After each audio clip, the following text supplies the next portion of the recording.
नमस्कार प्रिय विद्यार्थियों। आज की इस ऑनलाइन कक्षा में मैं सूर्य प्रकाश पारिक, सहायक आचार्य हिंदी साहित्य, श्री शिवचरण माथुर राजकीय महाविद्यालय मांडलगढ़, आप सभी का फिर से स्वागत करता हूं। और हम पढ़ रहे हैं भाग 3 में रैदास जी को हमने पढ़ना आरंभ किया है और ये हमारा तीसरा वीडियो है। पहले वीडियो में हमने रैदास जी का पूरा परिचय देखा था अच्छे ढंग से। दूसरे वीडियो में हमने उनके 2 महत्वपूर्ण पद देखे थे जो काफ़ी लोकप्रिय है, अब कैसे छूटे राम नाम लट लागी और ऊंचे मंदिर शाल रसोई, एक घड़ी पुनी रहनी न हुई। तो इस ऑनलाइन कक्षा में आज जो तीसरा वीडियो है, तीसरी वीडियो के साथ में हम इस अध्याय को समाप्त करेंगे पूरी तरह से, और इसके उपरांत हम प्रश्न देखेंगे। इसके सप्रसंग व्याख्या भी, जैसा कि मैंने आपको पहले वीडियो में गृह कार्य दिया था, उसको भी आपने कर लिया होगा। तो इसी ढंग से आप हर जो भी आपको पढ़ाया जा रहा है उसकी हर एक की आप व्याख्या करते चले साथ साथ में। और अगर आपके पास ये पुस्तक है तो पुस्तक की में कहीं कहीं पे जो आपको कठिन शब्द में बताता हूँ तो उसको आप कहीं लिख लीजिए, पुस्तक में कहीं लिख लीजिए, पेंसिल से लिख लीजिए, ताकि जब आप उस पुस्तक को दोबारा पढ़ेंगे तब आपको सुविधा होगी समझने में, अर्थ समझने में आपको बहुत अच्छी सुविधा होगी और परीक्षा में भी आप इसी ढंग से लिख सकेंगे। एक बात तो ये होती है। दूसरी बात कि अगर आपके पास में पुस्तक नहीं है तो ये जो आपका यूट्यूब पर मैंने जो वीडियोज़ डाले हैं SSCM कॉलेज पर जो वीडियो आ रहे हैं, उसी वीडियो के आप डिस्क्रिप्शन बॉक्स में जाए। डिस्क्रिप्शन में जैसे आप क्लिक करेंगे तो पूरा नीचे खुल जाएगा। तब आप जैसे जाते हैं तो उसमें आपको एक लिंक मिलेगा, ड्राइव गूगल करके एक लिंक है। जब आप उसको क्लिक करेंगे तब यह पूरा डाउनलोड हो जाएगा। और एक और तीसरा माध्यम मैंने ये भी दिया है कि जिस व्हाट्सएप ग्रुप में आपके ये वीडियो शेयर हुआ है उसके साथ में एक लिंक, मतलब आपको एक PDF भी मैंने शेयर किया, उसके माध्यम से आप इसको पढ़ सकते हैं। चाहे तो प्रिंट आउट निकला है, चाहे आप मोबाइल पे इसके मेरे साथ बने हुए पढ़ें। इस वीडियो को आप ढंग से देख लीजिए तो आपको फिर उस PDF को समझने में कहीं कोई दिक्कत नहीं होगी। उस PDF के माध्यम से हम अध्ययन करने जा रहे हैं। चलिए अब पढ़ते हैं चौथा अंश।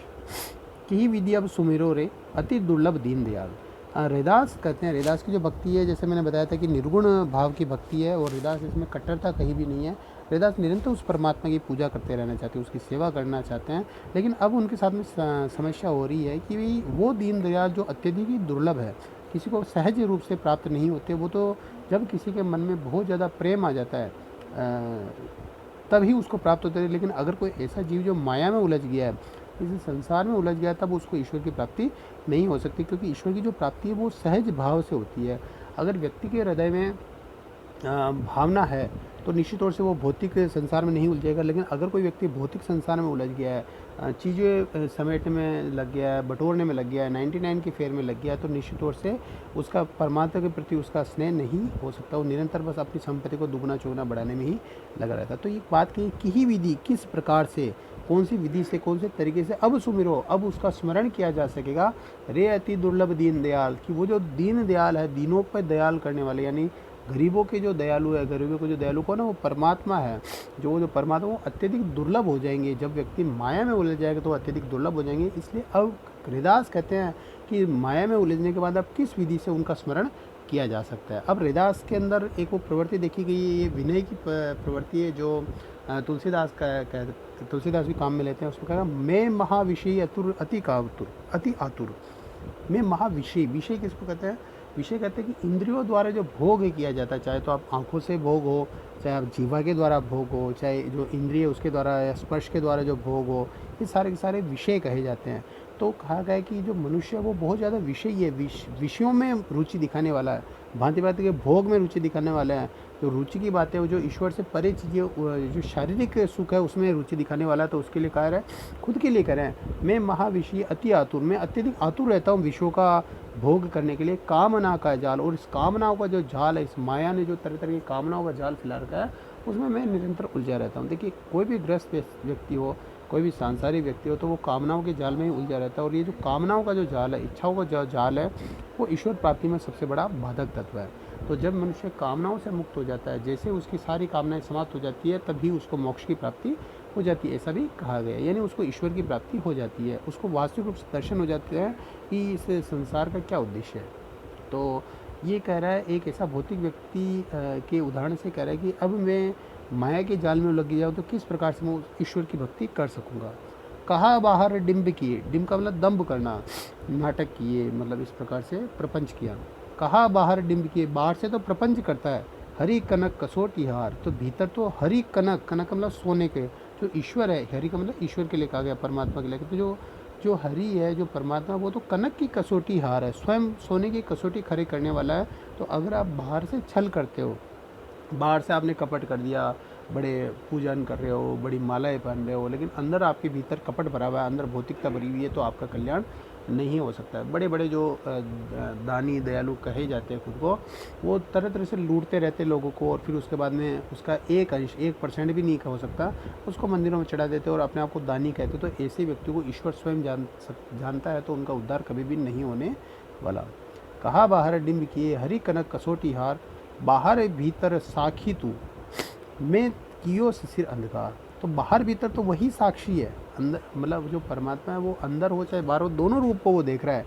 तो जब व्यक्ति सबसे ज़्यादा तनाव में इसलिए कारण से होता है, आपको मैंने पहले ही बताया था कि जब व्यक्ति बाहर तो कुछ अलग अलग अपना शो करता है, दिखावा करता है, और अंदर कुछ अलग ही अनुभव करता है, तो निश्चित तौर से उसमें एक तरह से अंधेरे वाली स्थिति उत्पन्न हो जाएगी। मैं कियो सही ससी अंधियार, तो उसमें पूर्णतः एक अंधकार की स्थिति उसमें उत्पन्न हो जाएगी, व्यक्ति में अंधकार की स्थिति उत्पन्न हो जाएगी, और वो ईश्वर की प्राप्ति नहीं कर सकता। आगे कहा गया, कहा भयो पहु पाखंड किए, और कहता है कि ऐसा जो व्यक्ति है, भौतिकतावादी व्यक्ति है, जो माया में उलझा वो बहु पाखंड किए, तरह तरह के पाखंड करता है, मालाएं पहनता है, दान करता है, ये सारे सारे दुनिया को दिखाने के लिए जो पाखंड करता है, हरि हृदय सुपन्न न जान। तो कहा गया उस व्यक्ति के लिए कि हे पाखंड करने वाले, तो हरि को अपने हृदय में सपने में भी नहीं मिल सकता, यानी जो हरि है वो तेरे हृदय में सपने में भी नहीं आ सकते, इसलिए पाखंड करना तो छोड़ दे। और एक और उदाहरण यहाँ पर देते हैं, जो दारा विविचारणी, दारा का मतलब होता पत्नी, विविचारणी का मतलब व्यभिचार करने वाली एक कोई ऐसी स्त्री, विवाहित स्त्री जो अन्य पुरुषों से संबंध लगती है, उसको विविचारणी का शब्द का प्रयोग किया गया यहाँ पर। विमुख पतिव्रत आन, जो अपने पतिव्रत धर्म से अलग होगी। देखिए भारतीय संस्कृति में माना गया है कि जो एक स्त्री है उसका धर्म होता है, पतिव्रत धर्म होता है कि अपने पति को ही परमेश्वर मानना, उसकी सेवा करना, पतिव्रत का पालन करना।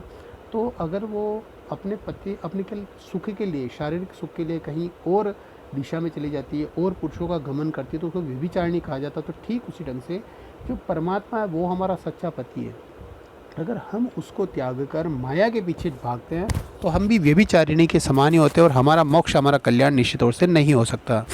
मैं हृदय हरि बैठ्यो हरि, तो कहते हैं कि मेरे हृदय में तो हरि ही बैठे हुए हैं। अगर मेरे जो हरि है वो अगर मेरे हृदय में नहीं है, मैंने अपने हृदय में हरि को तो नहीं बिठाया है और सांसारिक वासना को बिठाया, तो मोह पे सरियो न एको काज, मेरा एक भी काम सर नहीं पाया, यानी एक भी काम मेरा सफल नहीं हुआ है, यानी सांसारिक कार्य भी सफल नहीं हो पाते हैं उसके। तो कहते हैं ना, एक शब्द आता है माया मिली न राम, तो ऐसे लोगों के लिए ये प्रयुक्त हुआ है। भाव भक्ति रेदास रे प्रतिपाल करी मोही आज, तो कहते हैं कि मैं रेदास इसी ढंग से उस परमात्मा की भक्ति करना चाहता है। रेदास कहता है कि हे मनुष्य, तू उसी प्रकार से उस परमात्मा की भाव से भक्ति कर। प्रतिपाल करी मोही आज, जिसने मुझे, जो मेरा प्रतिपालक है, जो मेरा पालने वाला है, जो मेरा स्वामी है, उसकी ही भक्ति तुझे करनी चाहिए। तो ये था आपका चौथा, और इसमें अनुप्रास का प्रयोग हुआ है, काव्य लिंग का और उपमा का भी। लेकिन उपमा यहाँ पर है, जो दारा विविचारणी, यहाँ पर उपमा का प्रयोग देखने को हमें मिलता है। पांचवा देखिए अंतिम, कही मन राम नाम संभारी।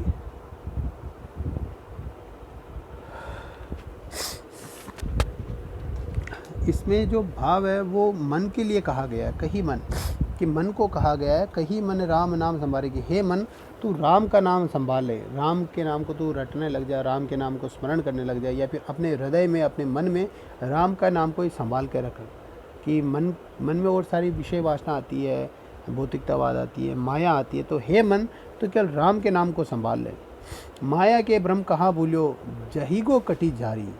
तो इसमें कहा गया कि अपने माया के तो भ्रम में सब कुछ परमात्मा को भूला जा रहा है, कि जो तेरे को बाहरी चकाचौंध दिखाई देती है, चमक दमक दिखाई जाती है, और हे मनुष्य तू इसी माया में डूब गया है, तुझे आने वाले अगले जन्म की परवाह नहीं है, जो इस जन्म के मृत्यु के बाद जो उपरांत तेरे जो परिणाम होने वाला उसकी परवाह नहीं है, और तू पूरी तरह से जो माया में उलझ गया है। तो उसके लिए कहा गया, माया के भ्रम कहाँ भूलियो, तो इस माया के भ्रम में कहाँ भूला पटका है, जाही को कटीरी जार, तो तुझे एक दिन जाना पड़ेगा क्या, कटी जार, यानी तुझे अपने करी जार होना चाहिए यहाँ पर।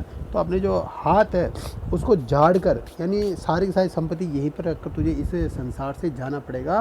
तो हे मनुष्य तू इस माया के संसार में कहाँ डूबा पड़ा है, देख धो, अब अच्छे ढंग से देख ले, वहाँ कौन तेरो, कि अब देख ले इस संसार के उस पास तेरा कौन है। आज तू पत्नी, बच्चे, पिता, माता, इनके नाम पर मोह रखता है, इनके लिए ही सब कुछ सामग्री एकत्रित करता है, तो देख धो वहाँ कौन तेरे की उस स्थान पर मृत्यु के बाद में जो तेरे को लोक मिलने वाला उस स्थान में कौन तेरा है। सगा सुत ना ही नारी, न तो तेरा कोई सगा व्यक्ति अपना मिलेगा, न सुत यानी पुत्र मिलने वाला, ना ही तेरी नारी तुझे वहाँ पर मिलने वाली है। और तू इन लोगों के पीछे इस माया के बवंडर को अपने चारों ओर इकट्ठा करता चला जा रहा है। तोरी उतंग सब दूरी करिए, तेरी मृत्यु पर सब तेरे को दूर कर देने वाले हैं। आज भले ही भले कितने प्रिय हो रहे हो, लेकिन जैसे मृत्यु होती है ये सारे के सारे जो रिश्ते नाते हमें दूर कर देते हैं। देहेंगे तन जारी, और जो तन है जो शरीर है उसको जला देंगे। आगे और कहते हैं इसी क्रम में, प्राण गए कहूँ कौन तेरो, प्राण जाने के बाद में कोई भी तेरा नहीं है। जब तक ये प्राण है लोग अपने स्वार्थों की वजह से तुझसे जुड़े होते, प्राण जाने के बाद में कोई भी तेरा नहीं है।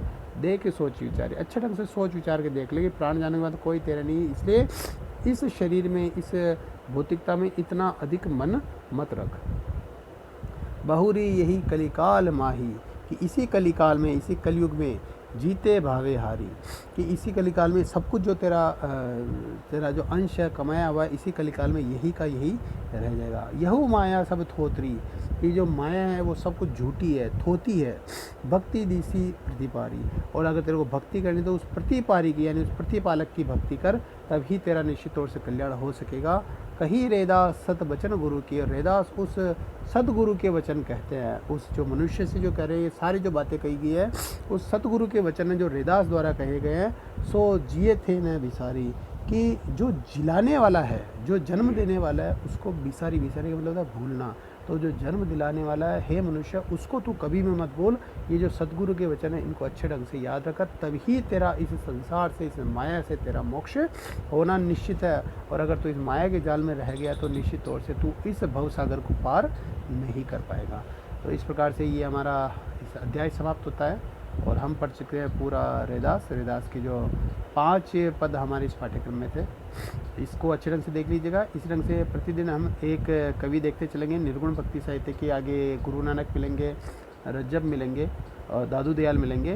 तो निश्चित तौर से हम लोग पढ़ते रहेंगे, आप लोग भी इस ढंग से जुड़े रहिएगा।